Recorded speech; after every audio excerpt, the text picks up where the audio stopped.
今年這個賽季，不少強力角色多多少少都遭到了比較大幅度的削弱，但絲毫不影響他們依舊自拔天梯。其實拉希德至今表現也很不錯的，而且去年啊還更是突出。今年的話，除了那2个以外哈，就是艾德了。不过今天咱们的主角不是他哈，雖然常駐嘉賓的身份呢是被艾德取代了，但不代表被削弱過的拉希德就跌入神壇了。要知道，這個男人可是僅憑借一招就殺入了 S 角色隊伍的普通角色。但你們知道嗎？最開始的拉希德可是街霸宇宙中最著名的刮痧師傅呀。拉希德首次亮相是在15年的迪拜 Game 15上，作為5代的主角。他的故事劇情聯繫着街霸宇宙中2大反派陣營，一個是影羅綁架了自己的兄弟，另一個是被光明會屠了村，有着氏族之仇。人物故事背景與主線中的成長弧線也算完整，很多人都做過劇情視頻了，我就不多做強調了。只是到了6代的故事線中啊，脫離了主角光環，成為了一位視頻博主。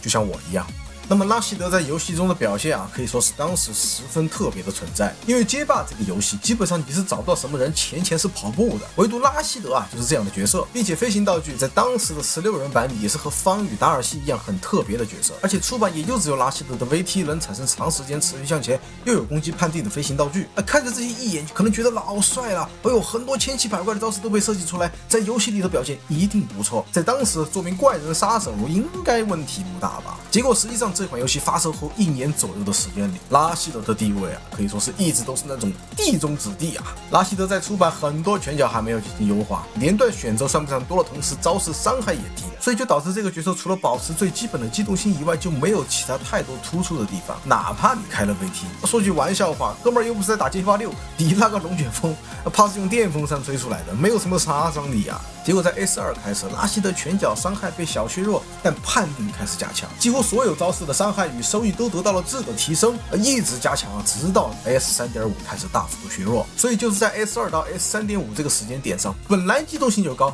拳腳現在也好的不行，傷害也不再刮痧，可以說是一躍翻身把歌唱。儘管 3.5 版本之後拉希德迎來了不小的削弱，但在18年年中的 CPT 總決賽中，尬師傅依然使用拉希德拿下了當年的 CPT 總冠軍。這一下拉希德徹底崛起了啊！直至今日的街霸6，這名角色依然穩居在強力角色梯隊裡，無法被撼動。是的，現在街霸6的拉希德一經上線就是強力角色，他擁有極高的機動性和需要仔細理解才能用好的強力招式，以及我從最開始就憋着沒說的 VT 級，拉希德核心中的核心，也就是靠這一招奠定了這個角色永遠不會成為下水道的理由。有喂，不吵，拉希德開2期了，快跑啊！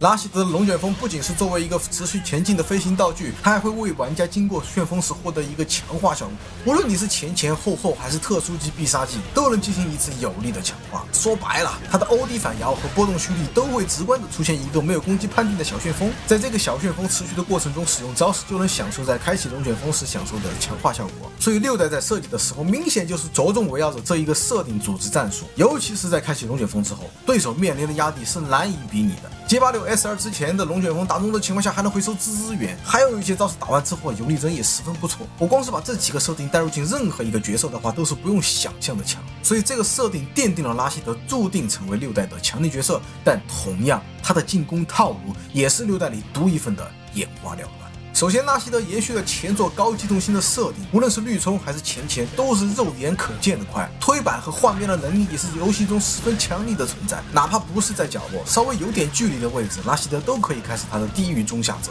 這套進攻啊，是每位拉希德玩家必須要練會的則。我就放慢了讓大家來看，你都很難去辨認在這種情況下他究竟是選擇哪一種進攻方式。在板邊拿機會大部分都是依靠這一個難以分辨的恐怖折以外，現在這個版本想要展開最基礎的頭折老三樣的話，幀數給的依然也是非常寬鬆。中距離你不着急的去進攻的話，現在街霸6拉希德的飛行道具就不再是像以前一樣單單被打一下這麼簡單了。使用不同版本的飛行道具迷惑對手的判斷，一旦對手以為看準了時機跳入準備大連段，實則都在拉希德玩家的預判當中。那麼距離再遠，拉希德續個飛行道具拿到強化 buff 後，也有不同的方式去做近身或者騙招。拳腳這一塊，站中腳、前中拳、站重拳等等都是拉希德核心的拳腳，可以說是一點廢招都沒有。搶招你用2MK 或者6MP，壓制你用2MP 或者5HP取消反搖拳，對空你用正搖重旋風或者空投，牽制你用5MK 加上偶爾5HK。這個角色在拳腳上可以聊的東西真的特別多。同樣，這也意味着這個角色的上手門檻也比其他人更高。我平時玩其他角色，想要拿到及格線的分數，一般不会超過1個下午多一點。可拉希德這個角色是我玩過的少有的要花時間去理解拳腳的角色，因為他的玩法邏輯和常規的下中拳、下中甲高手不同，拉希德每個拳腳對應的處理方式都不一樣，這就意味着你需要用對局去理解判斷你的每個招式，它對應可以處理什麼樣的一個情況。而這裡並不是一概而論的說用下中拳就是不帶腦子，而是拉希德拳腳處理的情況相對更細，並且除了常見的綠衝以外的情況，想要建立起進攻，他的方法方式也和其他角色有着十分明顯的不同。那麼拳腳你哪怕理解到位了，招式理解也必須要跟上啊，加上還有強化 buff 的情況下，又是另一片天。所以想要玩好拉希德这個角色，你就必須要像那些玩艾德、阿鬼、艾琳娜的玩家一樣，一直玩下去才會有更好的實力表現。但畢竟我自己只是因為做咱們這個雜談呢，才去研究這個角色。在我那天走到及格線的時候，群裡的水友告訴我 ，M1600僅僅是這個角色最開始的地方。是我的研究時間與角色的理解有限，加上這個角色往細了講的話，內容太多太乾，我只能簡單為各位想要嘗試拉希德的新玩家們做出一個相對簡單的評價。首先，拉希德是一個值得你投入很長時間去精進且一定穩賺不賠的角色，他幾乎在任何時候都有對應的處理方式，而且論傷害也不再像出版5代的那樣地中之地了。同時，他還是一個压制力、機动性十分有料的普通角色，加上现在外觀的默認皮也比以前好看的特別多。以前那款啊，我確實覺得不怎麼好看，但現在的拉希德顏值這一塊是真的可以。所以，如果正好你想要成為一名拉希德玩家的話，我建議你想好了再決定是不是要和他一起走下去。在沒有完全理解到這個角色之前，你有可能吃到不少苦頭啊，但這些啊也是正常的現象啊。總之，我對街霸6拉希德這個角色的評價是好玩且十分有趣又富有深度的普通角色。那麼以上就是本期視頻的全部內容了。如果大伙兒覺得還不錯的話，千萬不要吝嗇您尊貴的小手，給小弟一個小小的讚支持一下。同樣也不要忘記關注訂閱我的頻道，後面還有更多有趣的內容，大伙兒千萬不要錯過了喲。最後一個問題，如果我不是禿頭，你還願叫我一聲藝術家嗎？我是禿頭，一位草根藝術愛好者。我們下期再見。Adios。